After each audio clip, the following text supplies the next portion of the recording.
If you ask me, it's weird to count out a boxer with an L on their record. I mean, are you even a real fan of boxing? In this interview, I talked to a boxer whose life is on an incline and has the work ethic to keep making it happen. He gives higher ranked opponents problems, and despite not always grabbing the dub, Wesley Rivers is grabbing a bunch of bags by consistently getting matched on notable cards, like the Benavidez Andrade show held in Las Vegas, Nevada, for example. Let's talk to Wesley. They call him Horace. All right. Casually Hardcore, it's Rhyan Neco, and right now I have the pleasure of being with Wesley Horse Rivers, representing, we're on the west side of Detroit right now at Hands On Boxing. And he represents the Keep as a fighter. Yeah, so wait, Wesley, first of all, tell me where you're from, because I was just about to say representing the west side of Detroit, but I don't really know where you're from, what you represent. I'm Detroit, but I'm more so Inkster area, though, but I was born out here, though. I grew up Inkster, though. Okay, so you Inktown. Yeah. Okay, got it. All right, so we got an Inktown guy right here, and he's about to basically get in the ring January 27th for his 9th professional bout. And overall, let's just get into it. How are you feeling about fighting on the 27th? It's another day to me. I'm happy, I guess. Another day. I just like to fight, that's for sure. Another day, another dollar. And I have been really interested in your career. One, because I see that you're a talented boxer. You work hard. But also, you don't have an extensive amateur career. No. And I've seen you, your record is 4-4. Yeah. And I've seen you basically almost beat, people who have more experience than you, people who have extensive amateur careers. And so it's very exciting to see somebody who has no amateur background really put these guys to the test. What you thinking about that? What you think? No, I know. I'll wait till you that? finish. I'll wait till you finish. Yeah. Okay. I'll wait till you finish. All right. So what I'm wondering is is there a strategy to the madness? Because as a person with no amateur background, as a person who is very talented, it seems like most people would match themselves up against people with little to no experience, or people that have journeyman records. Right. But you coming up and you fighting top dogs immediately out the gate. Right. So what is the strategy, or what is the thought process behind that?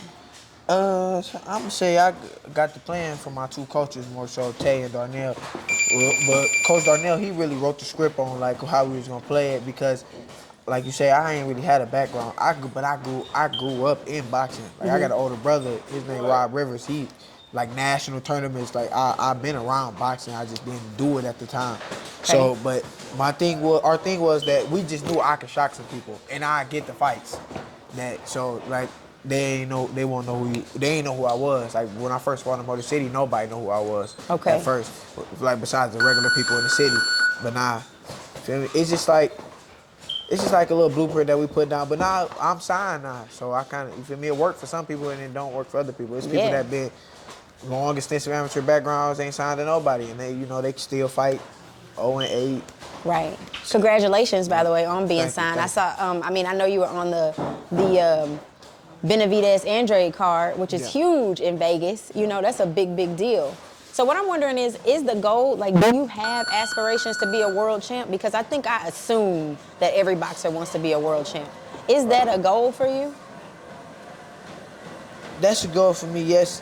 But this boxing thing is this kind of like a life strategy for me. This helped me out on a different level, personally. If you don't know, for the people that's gonna watch this and know me really, y'all know where I came from and how I'm doing now. So I just like the path to keep me on. Yeah. That's all. So, but I got dreams of that. I believe everything gonna come to me. What is supposed to come to me gonna come to me. So.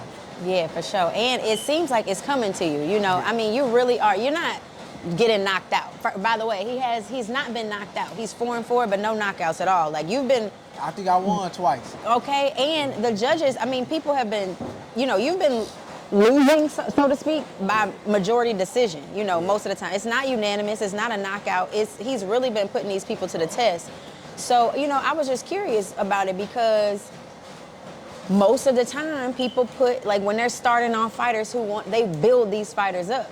But it really seems like you got a brave soul to come out and like go against guys with so much more experience than you. I'm about to tell you something so funny. I used to have this conversation with Coach all the time, and he'd be like, dang, Coach just threw me off, but he'd be like, what? Damn, come on, horse.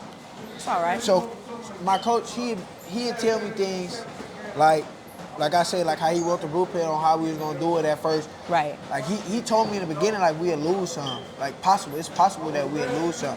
But like at the end, you will come out like towards right now. Technically, I'm victorious from where I came from. Yeah. Where I am now. Like 2 years ago, I was fighting around the corner on Plymouth at the little underground thing. So I'm just grateful. Yeah, and you've been. So would you say that boxing is really saving your life? No, boxing saved my life. It saved it. So if you weren't boxing, where do you think you could be right now? What are the possibilities? I lost a lot of people, like in my inner circle and the people that I hang out with. So sometimes things happen when I was in the gym, and I would have been with certain people, so to speak. What up, bro? How you doing? What up, bro? And I could have, I could have probably lost my life or something. Yeah, on the 27th.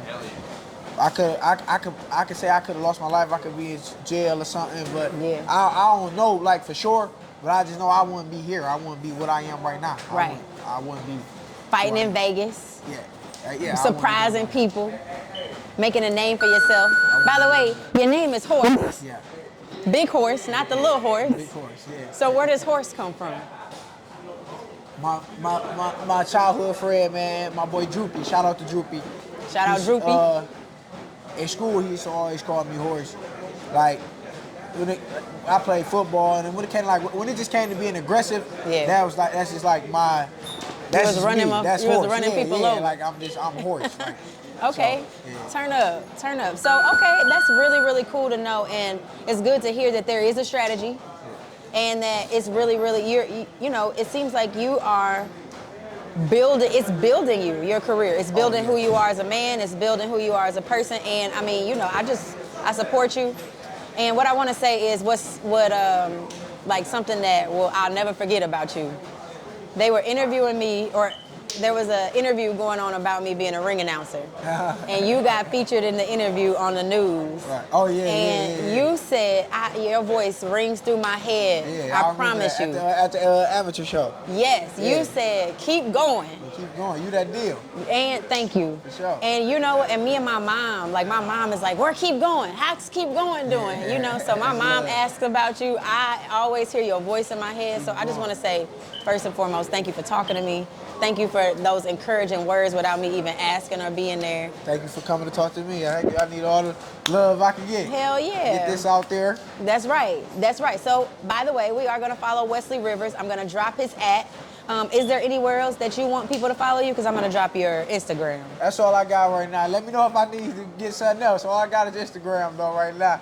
All right, well, that's all. We're going to start. We got to start somewhere. Got to. That's right. So, Wesley, thank you so much for talking to me. I look forward to seeing your victory on, the 27th? The 27th. This Saturday. The 3rd. And March 3rd? And the 10th. And the 10th. See? So I broke the news to y'all first. Y'all heard it first. That's right. We got the exclusive. Nobody working harder than this man right here. Wesley Horse Rivers, Casually Hardcore. Please don't not tune into this man's journey, because he is like making a name for himself. Yes, I am. Oh, one more thing. If there's anything that you had to say to boxers out here who may not have the most winning record, what would you say to them?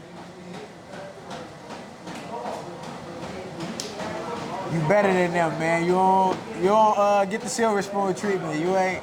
I don't know. It ain't cut for everybody like how it's supposed to be. When I came up, I used to watch Floyd, and I used to want to be like that. And then when I got into my career, I watched other guys, like Glenn Johnson and stuff like that. Glenn Johnson had a lot of losses when he knocked out Roy Jones. So when Horse comes see you, you know what time it is. Right. So keep going is what I would say. Keep going. In the words of Wesley Rivers.